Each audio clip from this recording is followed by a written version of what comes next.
नमस्कार दोस्तों, स्वागत है आपका अपडेट इंडिया यूट्यूब चैनल में। साथियों, अपडेट इंडिया यूट्यूब चैनल में लेकर आज हम आए हैं पर्यावरण अध्ययन के अंतर्गत बहुत ही संभावित क्वेश्चंस। तो साथियों, बने रहिएगा वीडियो के लास्ट तक। और प्लीज़, अगर आपने हमारे चैनल को सब्सक्राइब नहीं किया है तो प्लीज़ चैनल को सब्सक्राइब कर लीजिएगा। दोस्तों, ये पर्यावरण अध्ययन ईवीएस का क्लास है और ये UP TET, CTET, super TET या फिर यूपी ट्रिपल एससी, अन्य पेट एग्ज़ाम या फिर आने वाले जो भी एग्ज़ाम्स हैं उसके लिए इम्पोर्टेंट होगा। तो साथियों, इस वीडियो को लास्ट तक देखिएगा। और साथियों, अगर आपने हमारे अभी तक चैनल को सब्सक्राइब नहीं किया है, अपने दोस्तों को वीडियो को शेयर नहीं किया तो शेयर कर दीजिए। और साथियों, आज हम बताने वाले हैं आपको कि पिछले वीडियो में हमने आपसे जो बात की थी डे 1 में, वो साथियों हमने आपको पारिस्थितिकी के बारे में बताया था।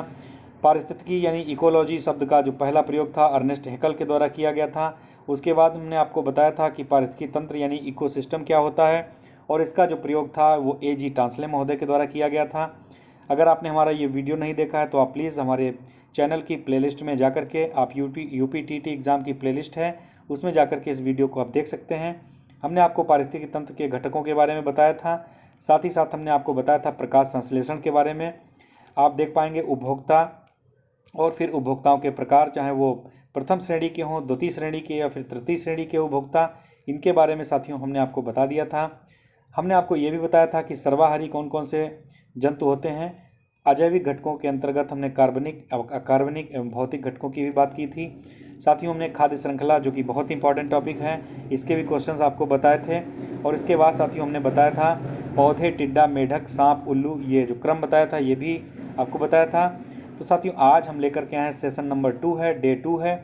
और आज पर्यावरण अध्ययन का सेशन बहुत ही इंपॉर्टेंट टॉपिक है। अति गंभीरता से इसको आप समझने का प्रयास करें और इससे संबंधित यूपी टीटी के एग्जाम में क्वेश्चन जरूर पूछे जाएंगे। तो इसको हम लोग वीडियो को कंटिन्यू करते हैं। तो सबसे पहले हम लोग जानते हैं पारिस्थितिक जो पिरामिड हैं उनके बारे में हम लोग जान लेते हैं। तो सबसे पहले आपको बताएंगे कि किसी भी पारिस्थितिकी तंत्र के प्राथमिक उत्पादकों एवं विभिन्न श्रेणी के उपभोक्ताओं, प्रथम, द्वितीय, तृतीय एवं उच्चतम श्रेणी के जंतुओं की संख्या, जीव भार तथा संचित ऊर्जा के माध्यम से उनके आपस में संबंध होता है। और उसी संबंधों की जब हम लोग चित्रों के माध्यम से जब व्याख्या करते हैं तो इन्हें हम लोग पारिस्थितिक पिरामिड्स यानी कि इकोलॉजिकल पिरामिड्स कहते हैं। तो साथियों, इस तरीके से ये 3 प्रकार का होता है। और जो पारिस्थितिक जो पिरामिड हैं उनका जो विचार है, सबसे पहले चार्ल्स एल्टन महोदय ने दिया था। चार्ल्स एल्टन महोदय की अगर बात करें तो इन्होंने ये विचार सबसे पहले 1927 ईस्वी में इन्होंने रखा था। और इसीलिए इसको एल्टोनियन पिरामिड्स भी कहा जाता है।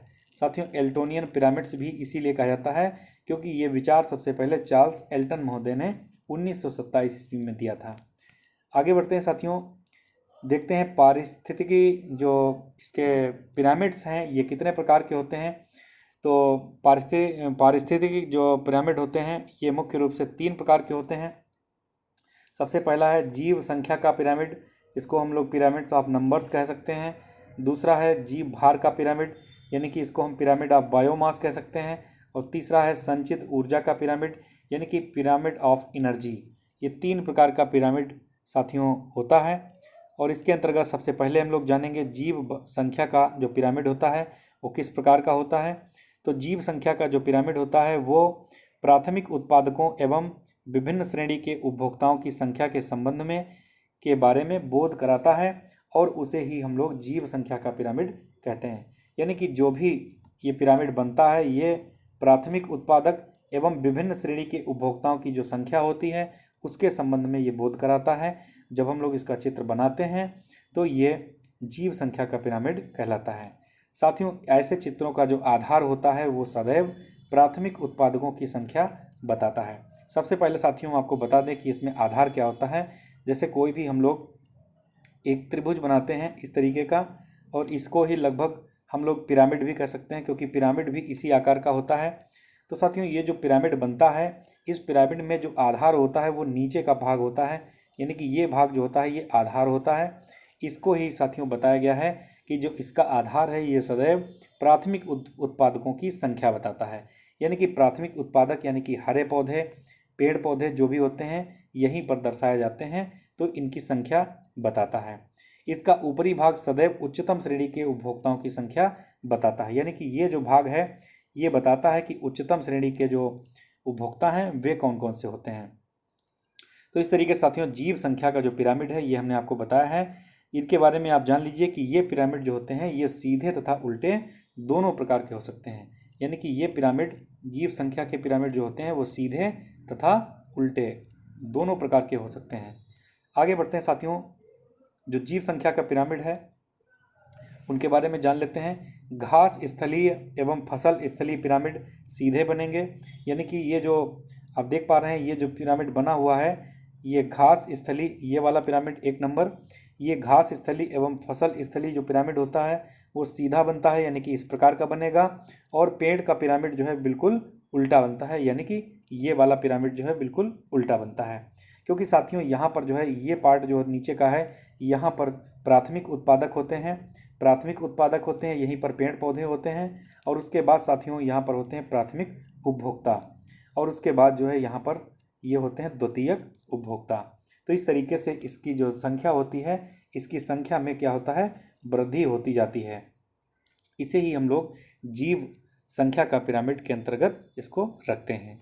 और साथियों जो घास स्थलीय फसल स्थलीय जो पिरामिड होता है वो इस प्रकार का बनता है। तो इस तरीके साथियों हम लोगों ने जान लिया है कि जो जीव संख्या का पिरामिड है ये 2 प्रकार से बनता है। एक तो बिल्कुल सीधा बनता है और दूसरा उल्टा बनता है। जो सीधा वाला बनता है वो घास स्थलीय एवं फसल स्थलीय होता है, और जो उल्टा बनता है वो पेड़ का पिरामिड होता है। आगे बढ़ते हैं साथियों, देखते हैं जीव भार का पिरामिड क्या होता है। तो जैसे हमने जीव संख्या का पिरामिड बताया था, यानी कि आधार पर संख्या अधिक मात्रा में होती है, इसी प्रकार से जीव भार का पिरामिड है। इसमें भी क्या होता है कि आधार पर सदैव प्राथमिक उपभोक्ताओं के भार को दर्शाया जाता है। यानी कि जो भी हमारा पिरामिड होता है उसमें जो आधार होता है उसमें क्या दर्शाया जाता है प्राथमिक उपभोक्ताओं को दर्शाया जाता है। इसी प्रकार से अगर ये उल्टा पिरामिड बना है तो इसमें भी जो ये है आधार इसमें प्राथमिक उपभोक्ताओं को उत्पादकों को दर्शाया जाता है। साथियों ये जो पिरामिड होते हैं ये भी सीधे तथा उल्टे दोनों प्रकार के होते हैं, ये इंपॉर्टेंट चीज़ है साथियों। उसके बाद में बात करते हैं वन एवं घास के स्थल जो के पिरामिड जो होते हैं वे कैसे बनते हैं, वे सीधे बनते हैं। यानी कि ये वाला जो पिरामिड होता है ये सीधा बनता है। हम इसको चित्र के माध्यम से भी देख सकते हैं। ये वाला जो पिरामिड है ये वन एवं घास के लिए है जो कि सीधा बना हुआ है, जबकि एक तालाब का जो पारिस्थितिकी तंत्र है उसका जो जीव भार का जो पिरामिड होता है वो हमेशा उल्टा बनता है। तो इस तरीके साथियों ये भी हम लोग ध्यान रख सकते हैं कि ये जो भी हैं ये जीव भार के पिरामिड हैं। आगे बढ़ते हैं साथियों, जो तीसरे प्रकार का पिरामिड बनता है वो कौन सा बनता है। तो तीसरे प्रकार का पिरामिड है वो संचित ऊर्जा का पिरामिड कहलाता है।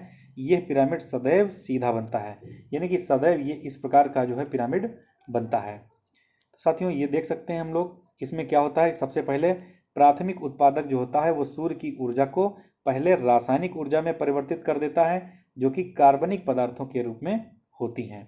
और प्रत्येक पोषण तल के जंतु केवल 10% ऊर्जा ही अगले पोषण तल को प्रदान करते हैं, और शेष सभी पोषण तलों से 90% ऊर्जा का क्या हो जाता है, उपभोग हो जाता है। तो ये साथियों आप देख सकते हैं ये है सीधा पिरामिड, और ये पिरामिड जो है सदैव संचित ऊर्जा का पिरामिड होता है। आगे बढ़ते हैं साथियों, नेक्स्ट क्वेश्चन है, नेक्स्ट क्लास साथियों होगा नेक्स्ट डे। तो साथियों आज का वीडियो हमारा यहीं पर समाप्त होता है। वीडियो कैसा लगा कमेंट बॉक्स में ज़रूर बताइएगा। और साथियों ये जो हमने दो टॉपिक आपको पढ़ाए हैं, दो दिन हमने क्लास बताया है, आपको पढ़ाया है, इसमें साथियों जो महत्वपूर्ण इंपॉर्टेंट क्वेश्चन हैं उनको साथियों लेकर के हम आएंगे कल। और साथियों ये वीडियो आप देखना ना भूलिएगा, नेक्स्ट क्लास हमारा होगा कल। तो मिलते हैं साथियों जल्द ही नए वीडियो के साथ।